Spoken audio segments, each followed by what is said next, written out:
Oi, gente. E aí, como é que vocês estão? Como é que tá de quarentena? Bom, estou aqui em casa, no meu super escritório.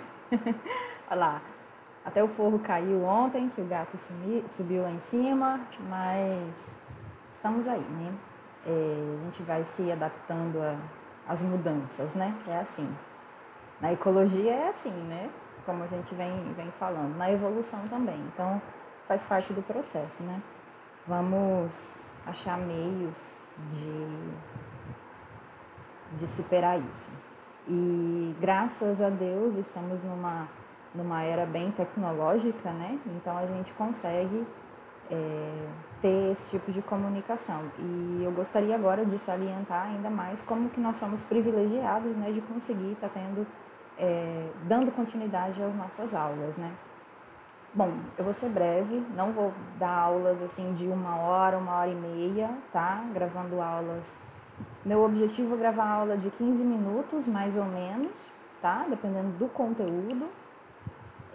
Nesse momento, eu vou falar um pouquinho para vocês sobre o conteúdo da semana passada, que é interações ecológicas e sucessão. E falar um pouquinho com vocês, assim, acalmar o coraçãozinho de vocês. Tenho buscado também refletir muito o que esse momento está querendo nos passar, por que estamos vivendo isso, né? Então, cabe um momento de repensar a vida mesmo, né? Eu mudei muitas coisas já nesse tempo que eu estou em casa, trabalhando em casa. Estamos seguindo bem à risca mesmo, o isolamento social. Tenho ido na casa dos meus pais eventualmente para buscar alguma coisa ou levar e com máscara. Mercado também, sempre com máscara, até porque agora é decreto, né? Sempre o álcool em gel em casa para passar nas compras, para limpar tudo dentro do carro. Evitar ao máximo colocar a mão na boca, nos olhos, no nariz. E aí eu percebi o quanto que isso é costume, né? Agora com a máscara, toda hora eu tô arrumando a máscara. Mas tenho em mente também que é uma adequação que a gente vai ter aí por muito tempo. Depois que passar a quarentena, esses cuidados eles precisam continuar. A gente vai ter que se adequar também no colégio. Então, nada melhor do que acostumar logo, né? Não é momento para a gente desesperar, mas é momento para cuidar. Então, tendo sempre muita fé, acreditando muito em Deus e pedindo iluminação, qual é o melhor caminho aí para a gente lidar melhor com isso, né? Solucionar? Não sei. Estamos na esperança aí de uma vacina, como vocês sabem, já viram, né? O conteúdo sobre vírus. A vacina ela é feita com base nos últimos vírus, né? Que foram sequenciados. A vacina desse ano da gripe foi sequenciado 4 tipos de vírus, né? Do ano passado era só 3. Então, acredito eu que para coronavírus também vai seguir o mesmo protocolo, né? Porque a gente já sabe que ocorre muita mutação nesses vírus, então a gente não sabe quais serão essas mutações, né? E aguardar, observar com muita cautela, mas sem desespero, ok? Como eu disse, somos privilegiados até mesmo por morar aqui no Brasil e conseguir fazer essa quarentena a tempo, né? Outros lugares não tiveram o tempo, não tiveram esse conhecimento e infelizmente sofreram bastante as consequências, tá bom? Nosso objetivo com a quarentena é achatar a curva de casos, né? Por conta da capacidade de suporte dos nossos hospitais. Então, acredito que isso não seja novidade para vocês, tá bom? Fico muito inquieta com muitas questões que eu vejo nas redes sociais, mas tenho buscado também guardar um pouco para mim e orientar as pessoas que eu conheço naquilo que a gente acredita ser o melhor, tá bom? Pensando em vocês, terceiro, Enem e tudo isso, vamos aguardar, gente. Não adianta agora vocês se preocuparem, perder sono com o que vai acontecer, porque na verdade ninguém sabe. Acredito eu que todas essas datas elas vão ser prorrogadas, né? até mesmo para dar continuidade à vida, né? Tudo parou, tudo está parando, né? E esse é o momento da gente dar prioridade à vida, tá? Então acalma, aquieta o coração de vocês. Tenho acompanhado muitos de vocês postando em status que estão estudando em casa, que estão revisando, fazendo exercício. Eu vou dar o meu melhor aqui para auxiliar vocês, tá? Aprendi muito nessas últimas 2 semanas, assim, em questão de tecnologia mesmo, de programas, de sites, que tem muitos testes online. Então a gente vai se encaixando nisso tudo, tá? Mas eu estou aqui, sempre muito aberta, disposta para orientar vocês. Qualquer dúvida, a gente não deixa de perguntar. A gente só está aguardando a liberação do sistema para trabalhar com o Meet, e aí fica bem melhor, né? Porque a gente consegue fazer uma transmissão ao vivo. Então, acredito isso que seja questão de dias para estar tudo solucionado, tá? E a gente matar essa saudade e conseguir tirar dúvida melhor, ok? Então, vamos lá. Eu vou diminuir um pouquinho aqui a minha imagem, tá? Para vocês conseguirem visualizar os slides, ok? Vou deixar ela bem pequenininha. Gente, tô com saudade de vocês. Vocês então não? Tô sentindo falta. Dei muito valor à rotina, hein? Nossa, demais da conta. Bom, mas vamos lá então. Dinâmica de populações e interações ecológicas. O que é fundamental vocês terem em mente? Aqui hoje eu vou apresentar para vocês um pouquinho sobre como que as espécies elas se comportam. Então, primeiro, precisa relembrar qual é o conceito de espécie. Qual é o conceito de espécie? Gente, tem a capacidade de se reproduzir e gerar descendentes férteis em condições naturais, ambientais, tá? Então, a gente vai ver um pouquinho como que acontece isso. Primeiro, eu tenho espécie, logo, esse conjunto de indivíduos da mesma espécie vão formar o quê? Uma população. Essa população, ela tem muitas variáveis que vão caracterizar ela.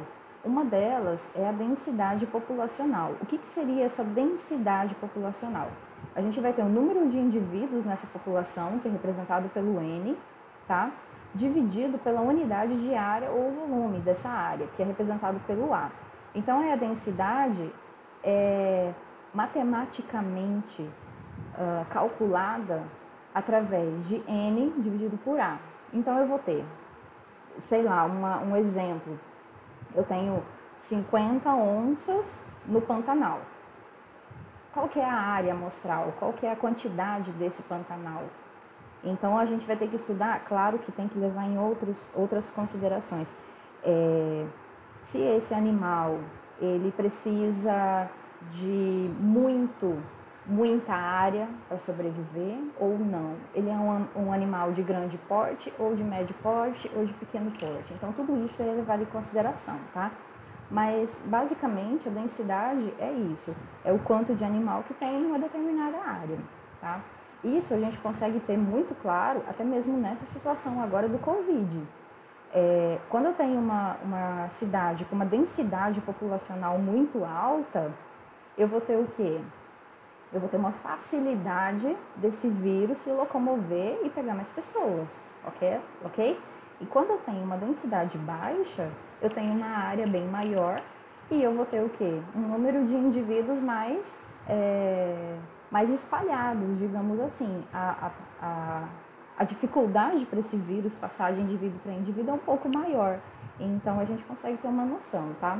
E aí, alguns fatores que vão influenciar, como a natalidade, a imigração e a mortalidade e a emigração. Então, o quanto que nasce, o quanto que morre, o quanto que vem de fora e o quanto que vai, tá? Porque a gente não tem áreas delimitadas, não tem muros, não tem cercas, falando que essa onça que está aqui no Mato Grosso, por exemplo, não pode ir para o Mato Grosso do Sul, tá?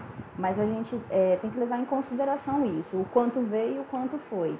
Para isso, gente, tem os ecólogos que fazem esse monitoramento. Então, a gente vai ter vários órgãos públicos, como o ICMBio, o IBAMA, a SEMA, que fazem esse controle, tá? E tem projetos que são científicos, tá? Que vão fazer esse controle e monitoramento desse ambiente, tá? E aí a gente vai observando ao longo do tempo se uma população ela vai crescer ou ela vai diminuir em quantidade de indivíduos representando ela, tá? E aí a gente tem o potencial biótico. O que é esse potencial biótico? O que é bio? Vida. Então, biótico é algo vivo, tá? Então, é a capacidade daquela espécie de gerar descendentes. Como que isso acontece? Aqui nesse gráfico, a gente vai ter o tamanho da população pelo tempo, e aí a gente vai ter uma curva de crescimento, tá? E o potencial biótico. O que seria esse potencial biótico? O quanto de indivíduos que está na idade reprodutiva, o quanto que a gente vai conseguir fazer com que essa população ela aumente o seu tamanho, tá? Então, o potencial biótico é a capacidade dessa espécie de gerar descendentes. Então, a gente tem que levar em consideração que recém-nascidos não conseguem gerar descendentes e idosos também não. Vai chegar um momento da vida que não vai conseguir mais, ok? E aí a gente entra com interações ecológicas, dois tipos, interespecíficas e intraespecíficas. O que seria inter? Inter é quando eu vou ter relação entre espécies diferentes, entre espécies. E intraespecífica é quando ocorre dentro da mesma espécie. Aqui a gente vai ter uma imagem que é intra, tá? Por que ela é intra? Porque eu tenho colônia de quinidários com indivíduo 1, indivíduo 2, 3, 4 e 5 no mesmo ambiente. Eles estão formando uma colônia, eles estão se relacionando, tendo interação. A interação ela é sempre levada para o âmbito de alimentação, tá? Então é da cadeia alimentar. Então a gente vai ter aqui esses indivíduos representando uma relação intraespecífica dentro da mesma espécie, ok? Aí então a gente vai ter as harmônicas ou positivas e as desarmônicas ou negativas. O que seriam esse tipo de relações? Harmônico, o nome já diz, né? É positivo. Opa, desculpa. É harmônico. Então a gente vai ter intraespecífica, colônia, como é o caso dos quinidários, e a sociedade. Então a gente vive numa relação harmônica, na maioria das vezes, né? E as interespecíficas, espécies diferentes, a gente vai ter mutualismo, protocooperação, comensalismo e inquilinismo. O que isso interfere? Nesse tipo de relação harmônica, não tem ninguém sofrendo, saindo no prejuízo, tá? Quando relacionado à alimentação. Mas uma espécie vai depender da outra, em determinadas situações, ok? Na desarmônica, a gente vai ter relação negativa, ou seja, dentro da mesma espécie, intraespecífica, o canibalismo. O que é o canibalismo? É uma espécie se alimentar de indivíduos da mesma espécie que ele. Então, ele vai entrar numa relação negativa. Alguém vai sair perdendo. No caso, vai ser comido, literalmente. Tá? A competição também, porque eu vou competir com o outro. Então, eu estou dentro da mesma espécie. Aí a gente pode ter aí vários exemplos, mas saindo um pouco da questão da alimentação, tipo numa vaga de emprego, eu vou ter uma competição, alguém vai sair perdendo, tá? Dentro das relações ecológicas, a gente vai ter relacionado à alimentação, alguém vai se alimentar e o outro não, porque ele vai conseguir a presa e o outro não, tá? Interespecífica, a gente vai ter a predação, tá? O parasitismo, a competição interespecífica e a antibiose, como exemplos. Aí, deixa eu só sumir a minha imagem aqui. Pronto, fica só a minha voz. Aqui a gente vai ter os tipos de relação, a descrição da relação e o exemplo. Isso está no Hexa de vocês, tá? Eu coloquei aqui só para ficar mais fácil. Essa aula também eu vou disponibilizar somente os slides lá no Classroom, tá? Para vocês baixarem. Então não precisa preocupar agora e ficar vendo o vídeo várias vezes. Mas se vocês quiserem matar a saudade de mim, tudo bem. Então a gente vai ter aqui sociedade, colônia, canibalismo, competição, mutualismo entre líquens e micorrizas, tá? Eu vou ter duas espécies obtendo vantagem com a associação. Ela é obrigatória para pelo menos uma das espécies. A protocooperação, caranguejo e anêmona. Então eu vou ter duas espécies que vão ter vantagem, ninguém vai sair perdendo, mas a relação não vai ser obrigatória para nenhuma delas. Então elas vão optar por viver junto e melhorar a sua alimentação, tá? Comensalismo, forésia, epifitismo, depois eu quero que vocês detalhem cada uma delas, para eu não ficar lendo aqui, e caso tenha alguma dúvida, me notifiquem, tá bom? E aí aqui, deixa eu voltar o vídeo. Aqui tem esses gráficos que eu achei muito legal do Excel de vocês e eu coloquei. Aqui a gente está falando de volume de população e aí eles fizeram experimentos para ver se duas espécies elas vão ter vantagem ou desvantagem em relação à outra. O que fizeram? Fizeram um experimento em tempo, no caso dias ali, e colocaram a espécie isolada e em competição. Qual foi a conclusão deles através do gráfico? Que a população do primeiro gráfico lá em cima, P. caudatum, ela desapareceu quando foi colocada em competição com outra espécie. E a segunda espécie, o P. aurelia, não desapareceu. Ela conseguiu muito bem conviver em competição com outra espécie no mesmo tubo de ensaio. Então, a P. aurelia, ela se revelou uma espécie bem mais adaptada em relação a dois tipos de ambiente do que a primeira. Então, a primeira seria extinta quando colocada em competição. Ela só sobreviveu muito bem quando está isolada, tá? Esses são os tipos de experimentos feitos em laboratório, tá? E aqui a gente vai ter um gráfico de predação, tá? População de presa e predador. Aqui a gente vai ter a lebre e o lince. Então, o que a gente observa? A gente observa que uma população ela depende da outra para sobreviver, porque um é o alimento da outra. Então, conforme uma população aumenta, a gente vai ter também a quantidade da outra dependendo desse aumento ou dessa diminuição, ok? Então, uma aumentou, a outra vai ter uma diminuição, porque ela vai ser a sua presa, digamos assim, tá? E aí, finalizando aqui, deixa eu sumir de novo, fica melhor para vocês verem. Aqui a gente vai ter sucessão ecológica. O que essa sucessão ecológica ela entra? Ela entra mostrando para a gente como que um ambiente vai sendo modificado ao longo do tempo. E aí a gente consegue observar um exemplo muito clássico agora, né, com o Covid. Em muitos lugares a gente já observou o quê? O planeta se reerguendo, se recuperando, né, mostrando que não depende da gente para nada. Então a gente consegue observar uma atmosfera bem mais limpa. Lá os canais, né, de Veneza, não sei se vocês viram, mas procurem na internet, os canais de Veneza, eles ficaram transparentes, porque não tem movimentação de barco, não tem movimentação de turistas, pessoas ali, né? Então ele acaba se reestabelecendo.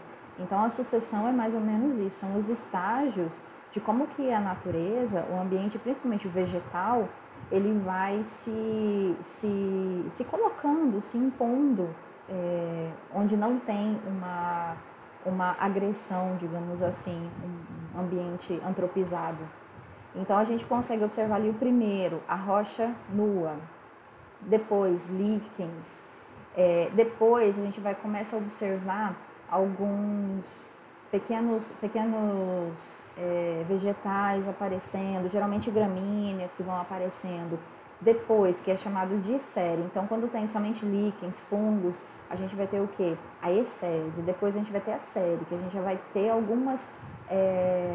algum tipo de vegetação aparecendo. Aí depois da série a gente vai ter uma série mais adiantada, tá? Aí a gente já tem arbustos ou pequenas árvores, tá?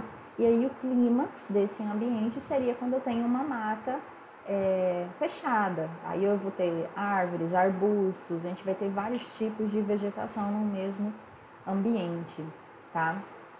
É importante a gente levar em consideração